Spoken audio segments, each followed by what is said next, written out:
Hi mga ka-friendships! Mayong adlaw sa tanan! Mga ka-friendships, kamusta na kayong lahat? At welcome back dito sa ating channel! Sana okay, masaya, at maganda ang gising nyo kayo ng mga friendships. At alam nyo ba kung anong araw tayo ngayon nag-film? Today is December 25, 2024, Wednesday. At alam nyo na kung anong meron sa araw na ito, mga friendships. Yes, birthday ngayon ni Jesus Christ. Kaya mga friendships, batiin natin si Jesus Christ ng Happy Birthday, Jesus Christ! At batiin naman natin ating mga sarili, mga friendships, ng Merry Christmas sa ating lahat, mga friendships, dyan sa comment section! So, ito na nga mga friendships, nakapag-vlog tayo ngayon dahil, nako, meron na naman akong nakitang maling interpretasyon na post sa isang Facebook page. Nako, talaga naman. Itong mga iba, hindi marunong talaga umintindi, mag-interpret ng DepEd order. Kasi kaya tayo nakagawa ng video bago ito. At by the way, sa mga hindi pa nakapanood sa buong interpretasyon ng DepEd order na ginawa kong video, please panoorin niyo video bago ito. So, panoorin nyo muna ito, matapos ito, puntahan nyo mamaya. Nandun ang lahat. Medyo mahabang video, 1 hour plus, ganun. Mahaba talaga siya kasi alam niyo naman ang memo ay DepEd order ay 33 pages plus. Mayroon pa siyang ibang mga ina-add. Kaya na total lahat ng pages ay 40 plus. So, mga friendships worth it and sulit naman kung panoorin nyo yun kasi malalaman ninyo at ang kabuuan ng DepEd order. At para magkaroon din kayo ng copy nun, so nandun sa comment section ng video natin, nakapin ang Google Drive link ng PDF file ng DepEd order number 20 series of 2024. Kaya panoorin nyo, hanapin nyo dito sa ating mga videos, mga franchise channel natin. So ito, tayo ngayon, ay sumasagot or sasagot sa maling pagkaintindi sa pinost sa Facebook. Kasi ang dami pa naman yung followers. Nakita ko, ang dami yung followers. And then, ngayon, ang dami din nag-like. Kumbaga, umagri yung iba. Sabi ko, bakit naman kayo naki-agree dyan na hindi nyo naman nakita ang kabuuan at intindihin ang sarili ninyo. Kaya, alam niyo mga friendships na ito kasi ang problema ng karamihan din. Hindi marunong magbasa pero tamad magbasa at tamad umintindi sa mga memo, sa mga DepEd orders. Mga friendships, kung nagbabalak tayong ma-promote, please laanan natin ng oras, intindihin ang memo para naman maka-friendships, alam natin mismo sarili natin kung ano yung laman. Okay? So, maka-friends, ito na nga. Pinost niya doon na sa bagong DepEd order, sa guidelines ng selection, ng appointment, ng for higher teaching positions, ay meron daw actual writing of annotations ng NCORS. Ang NCORS, mga friends, ito po yung non-classroom observable indicators like yung sa portfolio, ganon. So, meron daw actual. Mga friendships, please, it's a big X, it's a big no. Wala pong ganon na in-state, sinabi ang DepEd order number 20 series of 2024. Ngayon, hawak ko po mismo yung 40 plus pages ng DepEd order na yan. Ito din po yung ginamit ko sa pag-discuss, pag-interpret sa previous ating video. Kaya ngayon, ang laman lang ng ating video ngayon, mga friends, ay nakafocus lang po ito talaga sa part na ito, yung mga steps or processes ng comparative assessment kung ikaw ay qualified for higher teaching positions. Kasi nga mga friendships, di ba? Itong DepEd Order number 20, SIRS of 2024, ito ay about sa guidelines on the recruitment, selection, and appointment to higher teaching positions. So kung T1 ka at mayroon ka ng units of MA or mayroon ka or kung baga tapos ka na sa MA o kaya doctorate degree ka na, full-fledged PhD degree holder ka na, ganon, marami ka ng papel, may panglaban ka na, at may open ranking for higher teaching positions ang division ninyo, then pwede ka mag-pass ng papel, mag-apply. Kasi mga friends, dito, ito na po yung para sa mga T2 to T7 at saka sa mga MT1 to MT5. So, mga friendships, susundin na po ito lahat ng mga division sa buong Pinas. So, ngayon, ito mga friends, makinig kayo para masabi ko sa inyo, wala talaga dito ang sinabi ng pinost doon, luka-luka talaga yun, no? Maling interpretasyon. Ano kayang kasi ba, kung ako kasi friends, nakita ko yung mali-mali ang interpretation, natanong ko sarili ko, saan kaya nabasa niya? Saan kaya nakuha niya? Siya kaya nag-intindi no mismo? Ano kayang naabot niya sa, ano kayang, di ba? Napatanong ka talaga kung anong grade ba siya? At saka ang dami niyang followers, maling-mali, Diyos ko, ang dami niyang mga napaniwalang maling information. Okay, ito yung mga friendships. During the comparative assessment, HRMPSB shall observe the following. So, letter A, convene the applicants in a group to witness the paper evaluation. Ito po yung actual mga friendships. Tinatawag nating open ranking system. Ano po ba yung open ranking system? Ang dami pa ding hindi nakakaalam kung ano ang meron at ano ang ginagawa ng mga evaluators at applicants during the actual open rankings mga friendships. Ito kasi yan. Yung open ranking na sinasabi, yan po yung actual ini-evaluate ang papel mo. Makikita mo kung ilan, magkano ang points na binibigay ng mga evaluators sa education mo. Dapat kung may MA units or tapos ka na holder degree, MA degree holder ka na o kaya PhD degree holder, tapos ka na lahat nun, at related ang major, wag kalimutan. Baka na matapos ka ng MA pero hindi naman siya naka-align doon sa ina-applyan mo. So dapat connected, dapat nakaangkla kung ano yung major doon sa position, 'di ba? Hindi pwedeng hindi related, okay? And then yung training, dapat hours po ang binibilang.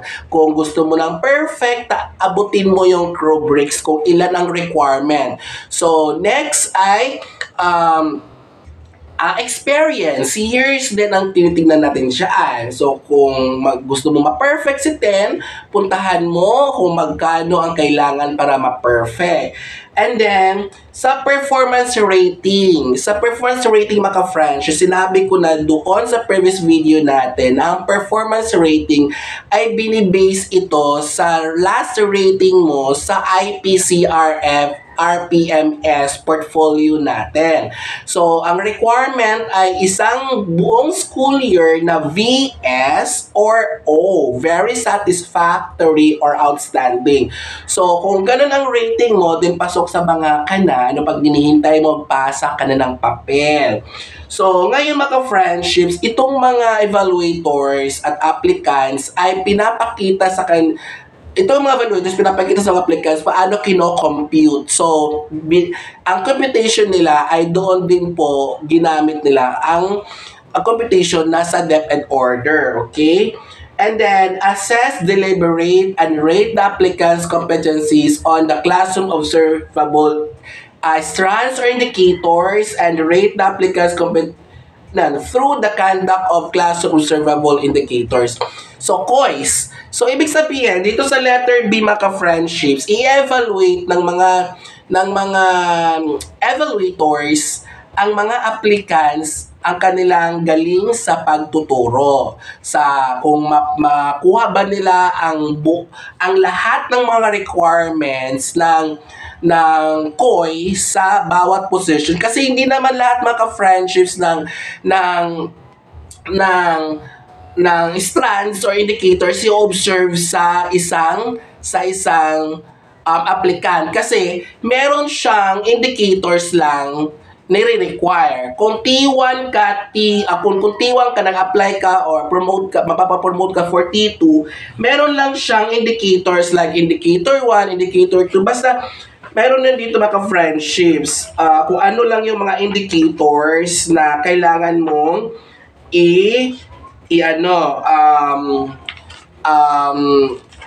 maipakita. Pero mga friendships, ang advice ko sa inyo pag ganyan, kasi kailangan mas okay pa din na sa demo teaching mo, maipakita mo ang lahat ng mga indicators kahit hindi naman siya required, para mga friendships mas mapabilib, mapatayo, mapawaw mo yung mga evaluators. Ito mga friendships, PPSC Classroom Observable Indicators. Kung magpapapromote ka for T2, ang indicators lang yan mga friendships, T2 to T3 ay 1.1.2, pareho lang sila. Kung dito ka naman for T4, T5, T6, T7, career stage 2, proficient. So, ang mga indicators din yan ay 1.1.2, 1.1.2, pero mga franchise, meron siya sa mga baba pa, So, ibig sabihin, lahat na yan nasa baba, may pakita mo din. Yan, Yan. So, mga franchise, kung gusto mo ng copy nito, ulitin ko, nasa comment section ito ng previous video natin bago ang video na to. Kaya puntahan mo mamaya after mo panoorin ito.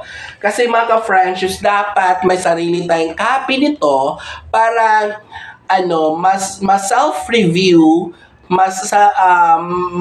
mabasa mo, paulit-ulitin mo nating basahin para mas lalo nating maintindihan. Kasi ako mga friendships, inamin ko sa sarili ko, bago ako magbigay ng opinion, ng views, binasa ko muna siya ng paulit-ulit hanggang maintindihan ko. Yon. And then, letter C, letter C, yun na yung classroom observation. So, ibig sabihin, may demo teaching. I-observe ka. Pero, meron kang mga indicators na dapat mong maipakita. So, hindi lahat. Pero, kung ako nga sa'yo, ipakita mo lahat na lang. Kahit hindi naman siya, okay lang naman kahit sumobra yung mga indicators mo na pinakita mo. Pero yung nasa DLP mo na binigay sa copy sa mga evaluators, ang nakalagay lang ng annotations ay yung sinabi lang sa memo ng mga strands or indicators. Pero pag execute mo na, pag pakita mo na ng galing ng demo doon, na ipakita mo kahit wala man siya doon sa LP na annotation nilagay. Okay, mga friendships. Letter D, assess the applicant's competencies on the non-classroom observable indicators through the assessment of portfolio annotations. And BEI, ibig sabihin, behavioral events interview in accordance with the rubrics protocols. Dito mga friendships sa letter D, malinaw, sinabi sa letter D dito mga friendships ay, ang ina-assess dito ay yung portfolio na pinasa mo sa RPMS IPCRF mo. Yun na yun. Yun yung i-evaluate. Okay? Yun na yung titingnan doon kung tama ba yung mga annotations nilagay mo. At magkakaroon ng interview. Maybe ang interview, manggagaling ang questions doon sa nilagay. Hindi ka mag-written ng annotations. Ang merong separate mamaya, since nabanggit ko na nga ang exam, di ba? So, merong separate written examination. Hindi siya about doon sa annotation kasi ang annotations ay gawa na yon. Hindi pwedeng magkakaroon ng actual writing of annotation sa non-classroom observable indicators dahil dito sa mga NCOYs ay binibase nila ang scores ng mga evaluators sa ating IPCRF RPMS. Okay? Pati yung rating mo, hindi yung gagalawin. Kasi kung ano yung rating mo, yun din yung ilalagay doon sa competition, sa performance natin. Okay, mga friendships. At yun nga, sabi ko, since dito sa letter D, dalawa ang pinagbasihan, NCOYs, yung sa portfolio, annotations ang titingnan doon, kung tama ba yung mga nilagay mo doon, mga discussions, mga indicators, nag-match ba yun. So, magkakaroon ng interview. So, tatanungin ka ng mga evaluators kung ganon, kung ano yung mabuo ng questions sa nakita nila sa mga annotations mo, nilagay doon sa portfolio. Okay, mga friendships. Kaya mga friendships, yung letter E, conduct other appropriate evaluative assessment as may be necessary such as but not limited to written examination. Dito, tingin ko, ang papasok dito ay TRF. Yes, kasi guidelines ng T1 ay may TRF. So, tingin ko dito, mga friendships, no, sa letter E ng Comparative Assessment Steps Processes, ang ibibigay ng division ay TRF. Kaya mag-ready na din tayo sa sarili natin. Ano ba yung TRF? Ano ba yung mga possible questions sa TRF? Ulitin ko, sa TRF po ay Objective 6 to 9 NCOYs yun. Yun yung mga dapat alam natin yun. Okay? Kasi mga friendships, mahirap na pag wala tayong alam doon sa Objective 6 to 9. Okay? So kung gusto mo, marami tayong mga videos yon, hanapin nyo lang dito sa ating mga videos channel natin about teacher's reflection form questions, sample questions and answers. With answers na yon. Okay?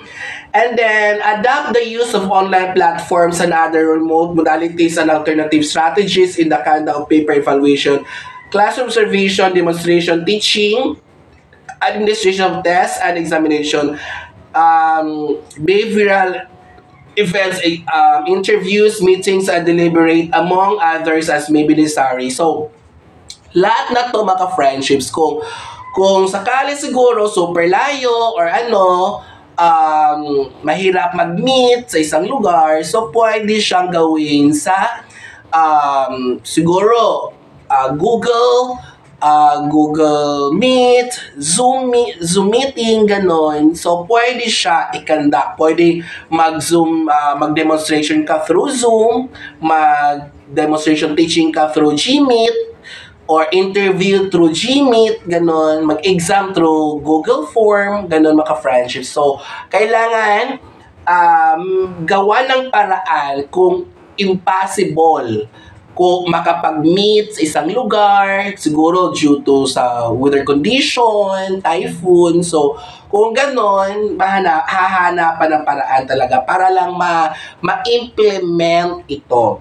So, inform the individual applicants of the results of the deliberation using the prescribed template of the IES wherein the applicant affixes the signature to signify their knowledge and conformity to the process undertaken and point given them. Prepare and submit the duly signed results of the comparative assessment to the appointing officer authority within 7 calendar days after all the applicants have been assessed. So mga friendships, malinaw po sa iniisa-isa ko na wala po doong sinabi ng actual writing of annotation sa NCOIS. Okay? So, dapat pong intindihin natin na mabuti kung totoo ba yung pagkaintindi mo. Kasi baka mali din yung pagkaintindi mo. So, kailangan ulitin mo ulit. So, ngayon, please mga friends, iwasan natin maniwala sa mga post dyan na hindi naman ka-legit. Naawa lang ako doon sa pinost niya, sa mga followers niya, na pati yung followers niya nagiging syunga na din. Kasi, ang dami ng followers at ang daming nag-like sa post niya. So, ibig sabihin, yung mga likers na yon umagrade doon sa pinost niya. So, nakakahiya yun. 'Di ba? Kahit ikaw, kung isa ka sa mga nag-like doon, isa ka sa mga likers ng post niya, so, naging syunga ka din. Kaya tayo gumawa ngayon ng video. This is to answer the wrong interpretation of this part na meron ng actual writing of annotations na wala. Meron, meron, alam nyo, ito lang talaga pinagbabasihan, o ilan ba to? 2, 4, 6 lang eh. 6 lang yun sa criteria. 6 lang yan. 6 lang yan. Una, education. Kung may MA, PhD yan. Training, oras na 10%, yung education 10%, 10 points rather, and then training 10 points, and then experience, years ang tinitingnan, 10 points din. Performance rating, naku, ang laki-laki ilang kano yan? 30 points, VS or O lang yan, di ba? Class observation, 25. Galingan nyo to. Kasi demo teaching yan, 25 points. O i-observe ka dyan. Galingan mo ang demo mo. Sa mga ibang division, sila yung nagbibigay ng subject, ng topic. Pero kung sa mga senior high o mga junior high, may mga major subjects yan sila. So, of course, auto, yung subject mo, yung major mo. Tapos, ang ibang division sila nagbibigay ng topic. Pero sa mga elementary kasi, minsan ibang division, hinayaan ng mga elementary pumili ng anong gustong subject i-demo at topic. Pero gustong-gusto ko yung sa division ng Maka-French. Alam niyo ba kung bakit? Dahil sa division namin, sa dalawang open ranking na namin nangyayari dito, lahat hinayaan ang mga applicants na pumili ng subject at i-demo na topic. Yan ang gusto ko. Pati sa high school, kung math major ka, pumili ka ng math na lesson na gustong-gusto mong ituro, na alam mo at alam mong mas madali para sa iyo at maintindihan agad ng bata. So, yun. Maganda sa division namin, Maka-French. Hindi kami hinihigpitan, gano'n. Kaya naibigay namin ang best namin dahil nanayaan kami pumili na sarili naming subject at topics. So, thank you sa division namin. So, next ay letter F, PPST and COIS, Portfolio Annotations and BEI, Behavioral Events Interview. Itong portfolio annotations, please, kung dito man siya nag-base, it's a wrong pa din. Kasi, ulitin ko, dito po tinitingnan ang interview sa annotations, nilagay mo doon sa portfolio. So, maaaring kukuha sila tawag nito ng questions based doon sa paglagay mo ng annotations, kasi hindi ka naman gagawa ng annotations sa portfolio mo dahil yung portfolio mo pinasa mo na last year at ito lang yung ibibigay mo sa kanila ulit for ranking. Okay? So hindi ka gagawa ka ba ulit ng portfolio tapos gaglagyan mo ng annotations? Ano yan? Di ba? So walang ganon. Maaring pwede sila magbigay ng test or written exam, pero tingin ko TRF ang ibibigay nila. Dito siya ilalagay sa NCOIS kasi ang TRF is NCOIS. Objective 6 to 9, NCOIS yun. Non-classroom observable indicators. Mga annotations din yun. Diba? So mga ka-Frenches, ulitin ko, please, i-share natin ang video na to sa lahat nating mga ka-Frenches na alam mo, kailangan nila to dahil ang daming ang dami ngayong mga maling interpretasyon na umiikot sa mga division, sa ibang mga lugar na maling-mali ang pagkaintindi sa DO20 Sirs of 2024. Sa pag-share mo to, alam mo ka-French, marami ka matulungan kasi sharing is caring. Ganon. So, that's all for today's video. At kung ano mga ka-Frenches, may oras pa kayo, please puntahan nyo ang list ng videos ko sa channel ko. Tingnan nyo ang title ng video ko doon ay Depend Order number 20 Search 2024. Click nyo yon, mahaba yun na video, 1 hour plus yun, pero worth din sulit kasi maka-friendships, nandun lahat ang interpretation ko, discussion ko sa buong memo or Depend Order. And then, nasa comment section din ng video na yon ang ating Google Drive link ng PDF file, i-download nyo yon para may sarili kayong copy ng Depend Order mga ka-Franchise. And thank you so much ulit. At alam nyo mga ka-Franchise, no, thank you ulit talaga sa inyong patuloy na pagmamahal, pagsuporta sa ating channel dahil wala kayong sawang manood sa ating mga videos. Thank you ulit at mabuhay tayong lahat at salubungin ang bagong taon ng punong-puno ng saya at pagmamahal at handa na tayong harapin ang bagong challenges sa ating buhay. So that's all. Huwag kalimutan, gigog mo kamutanan.